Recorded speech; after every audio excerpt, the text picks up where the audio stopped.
후반전이 시작되었습니다. 네, 뒤에 분들하고도 우리 아직 경기 끝나지 않았습니다. 네. 오늘 하나님 말씀은 출애굽기 3장 1절부터 22절까지 말씀인데요. 지난 주일 어제죠. 지난 주일 새벽에 무슨 일이 있었는지 아십니까? 남자분들은 잘 아실 텐데 세계적인 축구 대회 챔피언스 리그 결승전이 있었습니다. 토트넘하고 아스널하고 경기가 있었는데 여러분들은 전혀 지금 모르셨다는 표정이신데요. 그리고 그 전날에는 20세 이하 월드컵 경기가 또 있었습니다. 이 경기의 공통점은 모두 다 4시에 새벽 4시에 했다는 것이 공통점이고요. 그래서 어제 인원 파악을 하는데 우리 디틴즈 청소년 아이들 가운데 남학생들만 5명이 교회를 못 나오는 그런 사태가 일어났는데 그 원인이 뭐냐 그랬더니 결승전 보느라고 못 왔다는 그런 보고를 받았습니다. 분명히 작년 예배에도 영향이 있었을 거예요. 남자분들이 아마 꽤 못 왔을 것이고 또 제가 존고는 못 봤는데 상당히 피곤한 얼굴로 앉아 계신 분들 제가 몇 분 봤습니다. 저도 축구 경기를 보는 걸 좋아합니다. 잘 하지는 못하는데 보는 건 좋아하는데 특히 국가대표 축구를 가능하면 빼놓지 않고 저도 보는 편입니다. 근데 여러분 잘 아시는 것처럼 우리 한국 축구의 패턴이 있어요. 그 패턴이 뭐냐면 꼭 초반에 실점을 한다는 거예요. 꼭 좀 이렇게 좀 안정되게 좀 리드하면서 가는 경우가 거의 없고 꼭 초반에 실점을 하고 그리고 질질 끌려다녀요. 그러니까 몸이 이렇게 덜 풀렸는지 꼭 실점을 하고 어이없게 그것도 어이없게 골을 빼앗기죠. 어제 토트넘도 경기 시작한 후 24초 만에 페널티킥으로 1점을 뺏기고 시작을 하던데 그러면서 전반전 끝날 때까지 질질 끌려다니고 후반전이 시작되면 다시 막 이제 그 투지를 불태워가지고 간신히 한 골을 넣거나 결국 지는 그런 경기들이 참 많이 있고요. 또 하나의 패턴은 유럽 팀들만 만나면 특히 이 스페인과 네덜란드와 벨기에만 만나면 왜 이렇게 작아지는지 모르겠어요. 그래서 그렇게 실력적으로 그렇게 못하는 팀이 아닌데 3대 빵이 되거나 5대 빵이 되는 경우가 상당히 많이 있고요. 정말 그런 경우가 흔치는 않는데 어쩌다 선취골을 넣을 때가 있어요. 그러면 결국 어떻게 합니까? 결국 그 골을 지켜내지 못하고 그리고 결국 무승부로 끝나는 그런 경우들이 참 많이 있습니다. 근데 최근에 우리나라 젊은 어린 선수들은 우리 한국의 이 고질적인 패턴을 상당히 많이 극복하고 있는 것을 저는 보면서 참 우리나라 축구도 많이 좋아지고 있다 이렇게 생각합니다. 근데 그리고 우리가 그런 한국 축구를 보면서 우리 한국 축구는 왜 저럴까? 왜 이럴까? 이렇게 생각하는데 여러분 우리 인생도 보니까 특별히 제 인생을 보니까 한국 축구랑 참 똑같은 그런 일들을 저는 참 많이 제 인생에서 보게 됩니다. 2019년 전반전이 이제 지나가고 후반전이 시작되는데 여러분의 인생의 전반전을 어떻게 보내셨습니까? 한번 스스로 오늘 평가해보는 시간이 가지면 좋겠어요. 혹시 우리의 전반전도 한국 축구처럼 뭐 하나 이루어 놓은 것 없이 그냥 그렇게 시간이 흘러간 것은 아닐까? 오히려 초반에 예상치 못한 어려움 때문에 그것을 막 복구하는데 뭔가 더 성장하고 더 이렇게 발전하는 것이 아니라 이런 것을 복구하는데 다 우리의 에너지를 소진한 것은 아닐까? 초반에 계획했던 거, 각오했던 거 그거 하나도 실행에 옮기지 못하고 방만하게 느슨하게 그렇게 지내다가 통안의 일격을 당한 것은 아닐까? 한번 우리의 인생을 한번 오늘 이 시간 점검해 보면 좋겠어요. 오늘 이 말씀의 주인공은 모세죠. 모세는 참 많은 그런 실수와 실패를 하고 전반전을 마친 인생이에요. 같은 애굽의 왕자로서 바로와의 왕권 경쟁에서 그는 밀렸어요. 그래서 그는 늘 경계의 대상이 되고 말았고, 또 자신의 정체성도 분명하지 않으니까 내가 애굽 사람인지 히브리 사람인지 그 정체성도 분명하지 않아서 늘 방황하고 흔들렸어요. 애굽 어디에서도 인정받지 못했어요. 그렇다고 히브리 사람들이 그를 좋아한 것도 아니에요. 더구나 이 모세는 젊었을 때 이 감정 조절을 못했잖아요. 그래서 결국 사람을 죽였고 그로 인해 살인자로 도망자 신세가 돼요. 그것도 자기 딴에는 히브리 동족들을 도와준다고 한 행동인데 오히려 동족들이 그를 원망하고 그로 인해서 아주 깊은 상처를 받습니다. 그는 더 이상 애굽의 왕자로서의 신분과 특권을 누리지 못하고 아주 평범한 사람으로 미디안 광야에서 양을 치는 목동으로 그 신분이 급격하게 하락하는 그런 인생을 전반전에 살게 됩니다. 그래서 모세 인생의 전반전을 경기 점수로 말한다면 5대 빵, 10대 빵이라고 해도 과언이 아닐 만큼 실패한 인생이에요. 그래서 그런지 모세는 더 이상 사람을 만나고 싶어 하지 않아요. 사람이 싫어졌어요. 그냥 그는 동물들하고 지내는 게 편해요. 말 못하는 동물들하고 지내는 것이 상처 안 받고 신경 안 쓰고 너무 편하다 생각해요. 그래서 그는 오늘 이 3장 1절에 보면 우리 같이 읽어봅시다.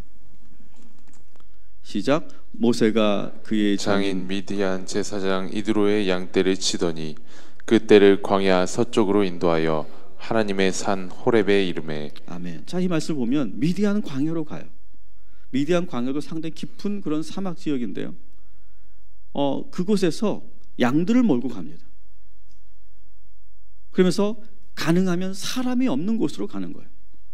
사람들과 멀리 떨어져 있는 곳으로 들어가고 또 들어가는 거예요. 미디안 광야 서쪽은 사람들이 잘 가지 않는 곳이에요.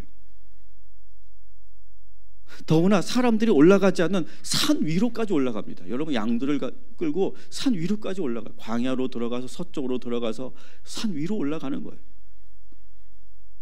사람이 없는 곳을 필사적으로 찾아다니는 이 모세의 모습을 여러분 여기서 볼 수 있지 않습니까? 왜 모세는 서쪽으로 갔을까? 옛날 영화 중에 달마가 동쪽으로 간 까닭은이라는 영화가 있었는데 그건 잘 모르겠어요. 왜 달마가 동쪽으로 갔는지.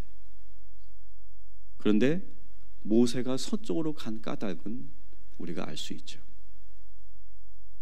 너무 상처가 컸기 때문에 그래요. 사람들이 너무너무 싫었기 때문에 그래요. 그리고 사람들만 싫었던 것이 아니라 자기 자신에 대한 자괴감, 실패감, 점점 그것 때문에 그를 스스로, 자기 스스로 광야로 몰아놓고 있는 거예요. 아마 여러분들도 그런 인생의 경험이 있었을 거예요. 내 자신을 골방에 가두고, 내 자신을 감옥 속에 가두고, 그 높은 두터운 성 속에 나를 가둬두고 살았던 그런 경험이 아마 여러분도 있을 거예요.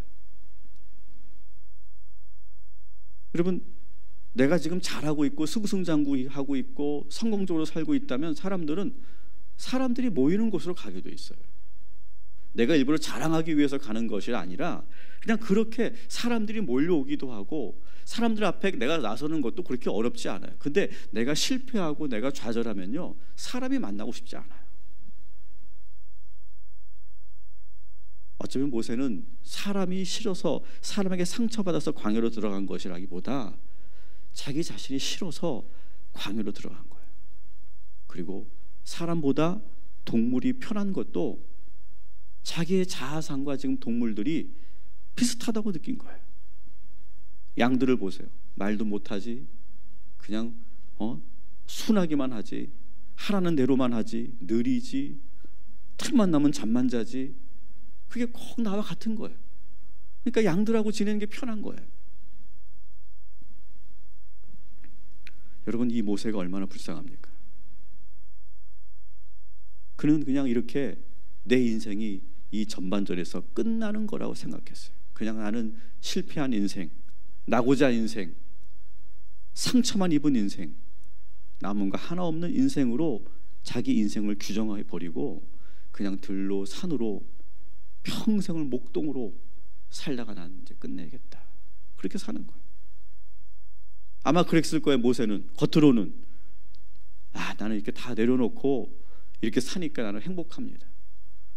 요즘 우리 남자들에게 50대 이상의 남자들에게 인기 있는 프로가 있죠. 나는 자연인이다. 마치 그렇게 사는 게 이렇게 살다 죽는 거지. 마치 뭔가 내가 인생을 통달한 사람처럼. 그러나 사실 모세의 깊은 속마음은 어떨까요? 절망으로 울고 있는 거죠. 내 인생이 이렇게 끝나는구나. 남모르게 사람이 없는 곳에서 양들에 둘러싸여서 혼자 울고 또 울었을 거예요. 그런데 여러분, 모세의 인생은 이대로 끝나지 않죠. 그 앞에 이상한 현상이 나타나요.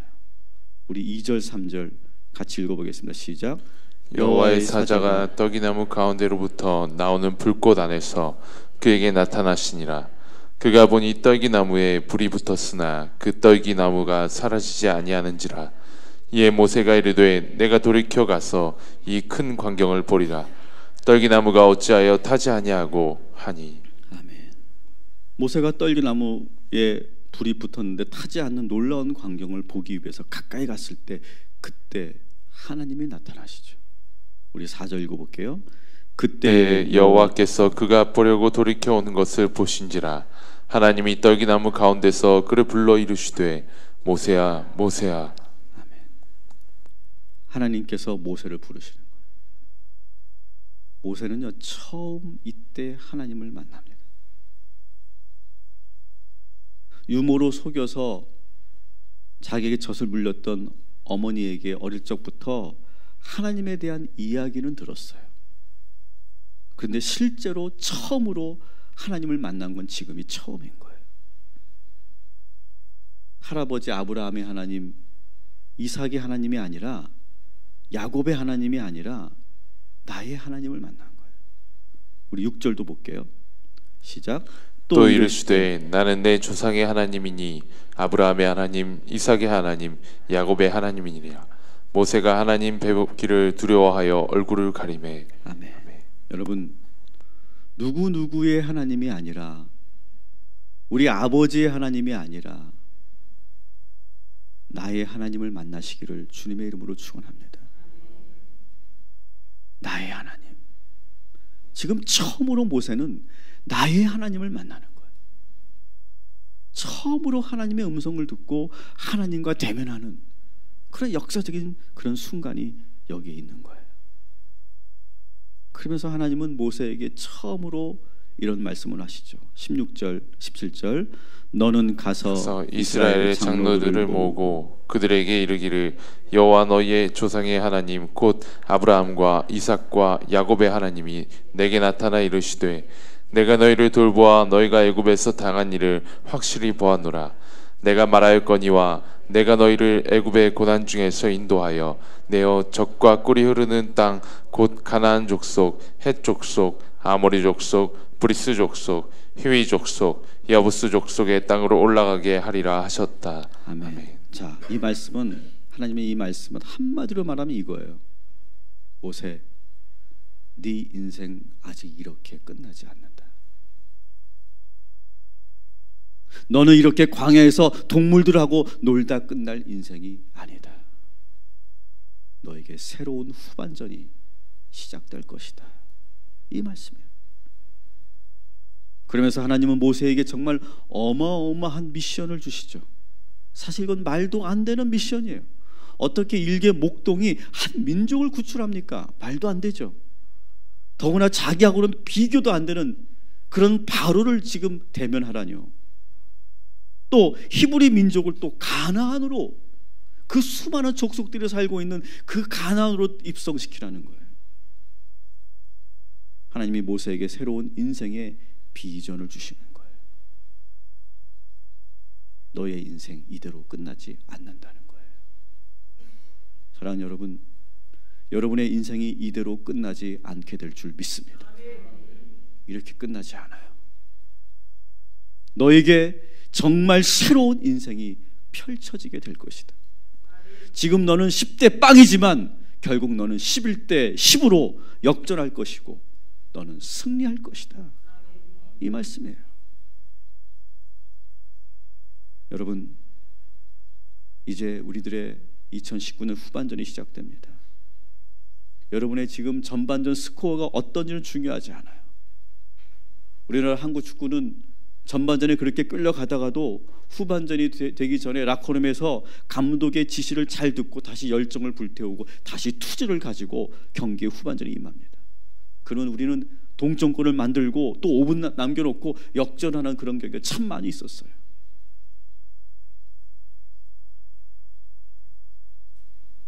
여러분, 우리가 전반전에 좀 못했으면 어떻습니까?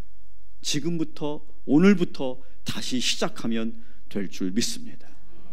오늘 우리는 지금 작전 타임을 갖는 거예요. 감독들하고 작전 타임을 갖는 거예요. 지금 하나님은 모세에게 지금 이 미디안 광야에서 작전 타임을 하고 있는 거예요. 여기서 하나님의 전략 3가지를 오늘 함께 나누고 마치겠습니다. 첫 번째 작전 뭐냐? 따라합시다. 두려워하지 말고 담대하라. 하나님은 담대하게 바로왕 앞에서 당당하게 말하라고 합니다. 3장 18절 읽어보겠습니다. 시작. 그들이 내 말을 들으리니 너는 그들의 장로들과 함께 애굽 왕에게 이르기를 히브리 사람의 하나님 여호와께서 우리에게 임하셨은즉 우리가 우리 하나님 여호와께 제사를 드리려 하오니 사흘 길쯤 광야로 가도록 허락하소서. 아멘. 바로왕에게 당당하게 서라는 거예요. 얼굴과 얼굴을 대면하고 해야 할 말을 당당하게 하라는 거예요. 두렵다고 피하지 말라는 거예요. 늘 모세는 바로 앞에만 서면 작아지는 그런 존재였어요. 그런데 지금 정면을 맞서서서 지금 히브리 사람들 놓아달라고 이렇게 말하라는 거예요. 이거는 사실 죽으라는 말과 똑같은 거였어요. 그러나 어제도 말씀드렸지만 믿는 자에겐 능치 못할 일이 없는 줄 믿습니다. 여러분, 담대하시고 두려워하지 마시기 바랍니다. 놀라지 마시기 바랍니다.